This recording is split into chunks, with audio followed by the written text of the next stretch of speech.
Our topic for this presentation is sex trafficking, demand reduction campaign. In order to stop sex trafficking, we must stop the demand. Our group members are Diana, Patricia H., Estella, Dalia, Kaylin, Susanna, Carlita, and Patricia W. By definition, human trafficking is a modern-day slavery. It involves the use of force, fraud, or coercion to engage a person in commercial sex or any other type of forced labor. Worldwide, it is estimated that 27 million people are trafficked each year, and of those, 18,000 victims are in the United States. Human trafficking is one of the most profitable illegal industries, generating approximately $32 billion globally and $9.5 billion annually in the United States. 80% of the victims are female, and half are children. California is not exempt from this problem. It is one of the nation's top 4 destination states for human trafficking. San Diego has been identified as one of the top 13 areas in child trafficking. The target behavior we hope to change is stopping the purchasing and selling of women and children as a form of labor or sexual pleasure. We would focus the attention on men who buy or may buy sex to reduce the demand for prostitution, which in turn deters human trafficking. If there's a lower demand or if there is no demand, there will also be a lower supply.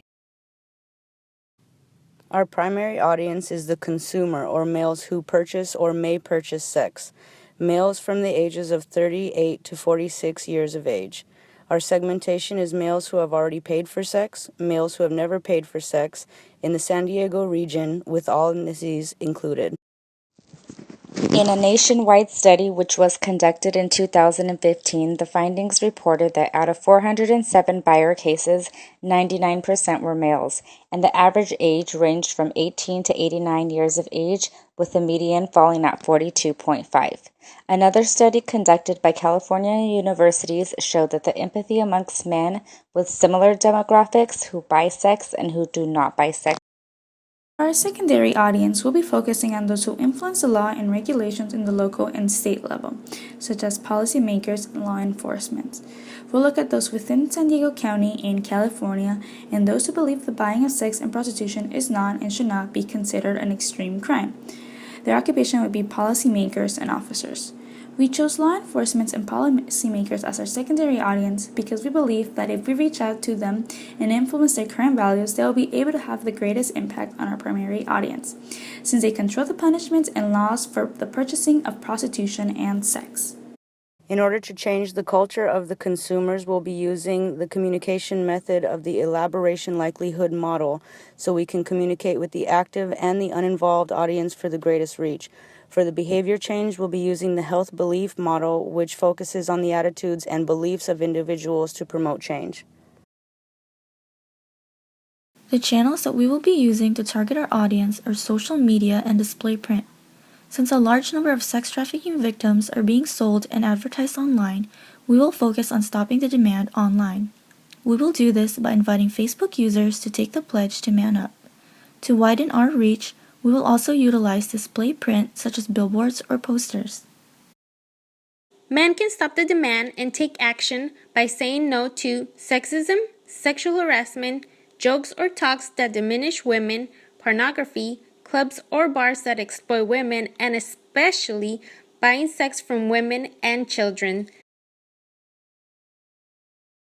This slide contains pictures from the Real Men Don't Buy Girls campaign launched by Demi Moore and Ashton Kutcher to increase awareness as well as to use members of the male population to spread awareness. While traditional channels of sexual trafficking still exist today, social media and internet technology grant traffickers the ability to abuse more victims because they're advertising their services over greater geographic boundaries. According to Arizona State University's study on invisible offenders, 1 out of every 20 males over the age of 18 in a metropolitan area was soliciting online sex ads. And as you can see right here, here's an example of online sex ads. This slide is, in summary, is just saying that sex trafficking is a men's issue, and it requires men's support, and them being proactive in order to stop the demand.